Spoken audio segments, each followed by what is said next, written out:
പുറപ്പാട് അധ്യായം 28. നിന്റെ സഹോദരനായ അഹരോനെയും അവൻ്റെ പുത്രന്മാരെയും എനിക്ക് പുരോഹിത ശുശ്രൂഷ ചെയ്യേണ്ടതിന് ഇസ്രായേൽ മക്കളുടെ ഇടയിൽ നിന്ന് നിന്റെ അടുക്കൽ വരുത്തുക. അഹരോനെയും അഹരോൻ്റെ പുത്രന്മാരായ നാദാബ്, അബീഹു, എലയാസർ, ഈഥാമാർ എന്നിവരെയും തന്നെ. നിന്റെ സഹോദരനായ അഹരോനു വേണ്ടി മഹത്വത്തിനും അലങ്കാരത്തിനുമായി വിശുദ്ധ വസ്ത്രം ഉണ്ടാക്കണം. അഹരോൻ എനിക്ക് പുരോഹിത ശുശ്രൂഷ ചെയ്യുവാൻ തക്കവണ്ണം അവനെ ശുദ്ധീകരിക്കേണ്ടതിന് അവന് വസ്ത്രമുണ്ടാക്കണമെന്ന് ഞാൻ ജ്ഞാനാത്മാവ് കൊണ്ട് നിറച്ചിരിക്കുന്ന സകല ജ്ഞാനികളോടും നീ പറയണം.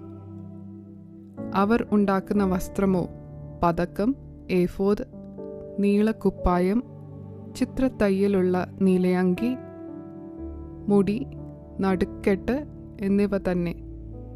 നിന്റെ സഹോദരനായ അഹരോൻ എനിക്ക് പുരോഹിത ശുശ്രൂഷ ചെയ്യേണ്ടതിന് അവനും അവൻ്റെ പുത്രന്മാർക്കും വിശുദ്ധ വസ്ത്രം ഉണ്ടാക്കണം. അതിന് പൊന്ന്, നീലനൂൽ, ധൂമ്രനൂൽ, ചുവപ്പുനൂൽ, പിരിച്ച പഞ്ഞിനൂൽ എന്നിവ എടുക്കണം. പൊന്ന്, നീലനൂൽ, ധൂമ്രനൂൽ, ചുവപ്പുനൂൽ, പിരിച്ച പഞ്ഞിനൂൽ എന്നിവ കൊണ്ട് നെയ്ത്തുകാരൻ്റെ ചിത്രപ്പണിയായി ഏഫോദ് ഉണ്ടാക്കണം. അതിൻ്റെ രണ്ടറ്റത്തോട് ചേർന്നതായി 2 ചുമൽക്കണ്ടം ഉണ്ടായിരിക്കണം. അങ്ങനെ അത് തമ്മിൽ ഇണച്ചിരിക്കണം.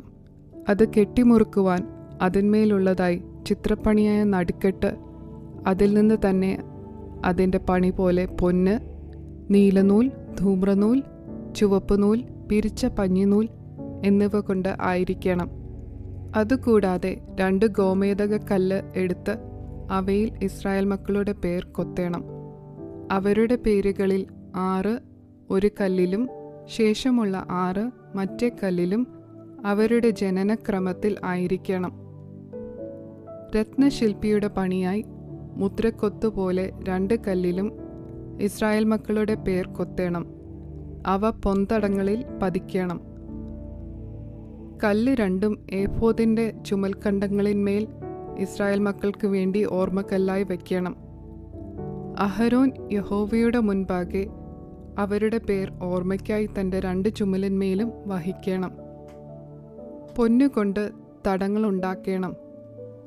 തങ്കം കൊണ്ട് ചരടുപോലെ മുറിച്ച് കുത്തുപണിയായി 2 സരപ്പളിയും ഉണ്ടാക്കണം. മുറിച്ച് കുത്തുപണിയായ സരപ്പളി തടങ്ങളിൽ ചേർക്കണം. ന്യായവിധി പതക്കം ചിത്രപ്പണിയായിട്ട് ഉണ്ടാക്കണം. അത് ഏഫോദിൻ്റെ പണിക്കൊത്തതായി പൊന്ന്, നീലനൂൽ, ധൂമ്രനൂൽ, ചുവപ്പുനൂൽ, പിരിച്ച പഞ്ഞിനൂൽ എന്നിവ കൊണ്ട് ഉണ്ടാക്കണം. അത് സമചതുരവും ഇരട്ടയും 1 ചാൺ നീളമുള്ളതും 1 ചാൺ വീതിയുള്ളതും ആയിരിക്കണം. അതിൽ കൽപ്പതിപ്പായി 4 നിര കല്ല് പതിക്കണം. താമ്രമണി, പീതരത്നം, മരതകം എന്നിവ 1-ാമത്തെ നിര. 2-ാമത്തെ നിര മാണിക്യം, നീലക്കല്ല്, വജ്രം.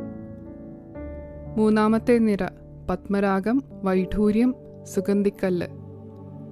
4-ാമത്തെ നിര പുഷ്പരാഗം, ഗോമേദകം, സൂര്യകാന്തം. അവ അതത് തടത്തിൽ പൊന്നിൽ പതിച്ചിരിക്കണം.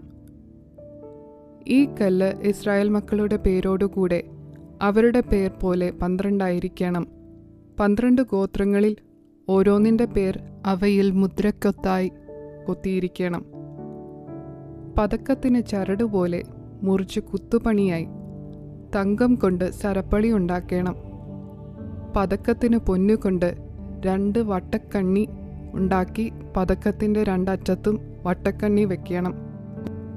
പൊന്നുകൊണ്ട് മുറിച്ച് കുത്തുപണിയായ സരപ്പളി 2 പതക്കത്തിൻ്റെ അറ്റങ്ങളിലുള്ള വട്ടക്കണ്ണി 2 കൊളുത്തേണം.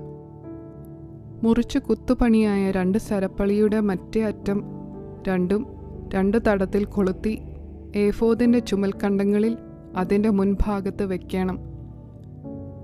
പൊന്നുകൊണ്ട് 2 വട്ടക്കണ്ണി ഉണ്ടാക്കി പതക്കത്തിൻ്റെ മറ്റേ 2 അറ്റത്തും ഏഫോദിൻ്റെ കീഴറ്റത്തിനു നേരെ അതിൻ്റെ വിളുമ്പിൽ അകത്തായി വയ്ക്കണം.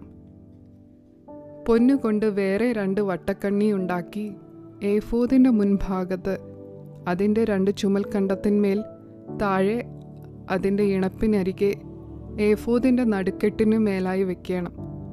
പതക്കം ഏഫോദിൻ്റെ നടുക്കെട്ടിന് മേലായിരിക്കേണ്ടതിനും ഏഫോദിൽ ആടാതിരിക്കേണ്ടതിനും അതിൻ്റെ വട്ടക്കണ്ണികളാൽ ഏഫോദിൻ്റെ വട്ടക്കണ്ണികളോട് നീലനാട കൊണ്ട് കെട്ടണം. അങ്ങനെ അഹരോൻ വിശുദ്ധ മന്ദിരത്തിൽ കടക്കുമ്പോൾ ന്യായവിധി പതക്കത്തിൽ ഇസ്രായേൽ മക്കളുടെ പേർ എപ്പോഴും യഹോവയുടെ മുൻപാകെ ഓർമ്മയ്ക്കായിട്ട് തൻ്റെ ഹൃദയത്തിന്മേൽ വഹിക്കണം. ന്യായവിധി പതക്കത്തിനകത്ത് ഊറീമും തുമ്മീമും വെളിപ്പാടും സത്യവും വയ്ക്കണം. അഹരോൻ യഹോവയുടെ സന്നിധാനത്തിങ്കൽ കടക്കുമ്പോൾ അവൻ്റെ ഹൃദയത്തിന്മേൽ ഇരിക്കണം. അഹരോൻ ഇസ്രായേൽ മക്കൾക്കുള്ള ന്യായവിധി എപ്പോഴും യഹോവയുടെ മുൻപാകെ തൻ്റെ ഹൃദയത്തിന്മേൽ വഹിക്കണം. ഏഫോദിൻ്റെ അങ്കി മുഴുവനും നീലനൂൽ കൊണ്ട് ഉണ്ടാക്കണം. അതിൻ്റെ നടുവിൽ തല കടപ്പാൻ ഒരു ദ്വാരം വേണം. ദ്വാരത്തിന് നെയ്ത്തുപണിയായ ഒരു നാട ചുറ്റിലും വേണം. അത് കീറിപ്പോകാതിരിപ്പാൻ കവചത്തിൻ്റെ ദ്വാരം പോലെ അതിനുണ്ടായിരിക്കണം.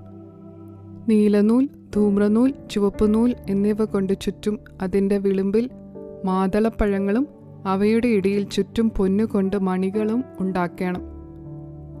അങ്കിയുടെ വിളിമ്പിൽ ചുറ്റും ഒരു പൊന്മണി, ഒരു മാതളപ്പഴം, ഒരു പൊന്മണി, ഒരു മാതളപ്പഴം ഇങ്ങനെ വേണം. ശുശ്രൂഷ ചെയ്കയിൽ അഹരോൻ അത് ധരിക്കണം. യഹോവയുടെ മുൻപാകെ വിശുദ്ധ മന്ദിരത്തിൽ കടക്കുമ്പോഴും പുറത്തു വരുമ്പോഴും അവൻ മരിക്കാതിരിക്കേണ്ടതിന് അതിൻ്റെ ശബ്ദം കേൾക്കണം. തങ്കം കൊണ്ട് ഒരു പട്ടമുണ്ടാക്കി അതിൽ യഹോവയ്ക്ക് വിശുദ്ധം എന്ന് മുദ്രക്കൊത്തായി കൊത്തേണം. അത് മുടിമേൽ ഇരിക്കേണ്ടതിന് നീലച്ചരട് കൊണ്ട് കെട്ടേണം. അത് മുടിയുടെ മുൻഭാഗത്ത് ഇരിക്കണം. ഇസ്രായേൽ മക്കൾ തങ്ങളുടെ സകല വിശുദ്ധ വഴിപാടുകളിലും ശുദ്ധീകരിക്കുന്ന വിശുദ്ധ വസ്തുക്കളുടെ കുറ്റം അഹരോൻ വഹിക്കേണ്ടതിന് അത് അഹരോൻ്റെ നെറ്റിയിൽ ഇരിക്കണം. യഹോവയുടെ മുൻപാകെ അവർക്ക് പ്രസാദം ലഭിക്കേണ്ടതിന് അത് എപ്പോഴും അവൻ്റെ നെറ്റിയിൽ ഇരിക്കണം. പഞ്ഞിനൂൽ കൊണ്ട് ഉള്ളങ്കിയും വിചിത്രപ്പണിയായി നെയ്യണം. പഞ്ഞിനൂൽ കൊണ്ട് മുടിയും ഉണ്ടാക്കണം. നടുക്കെട്ടും ചിത്രത്തയ്യൽ പണിയായിട്ട് ഉണ്ടാക്കണം. അഹരോൻ്റെ പുത്രന്മാർക്ക് മഹത്വത്തിനും അലങ്കാരത്തിനുമായിട്ട് അങ്കി, നടുക്കെട്ട്, തലപ്പാവ് എന്നിവ ഉണ്ടാക്കണം.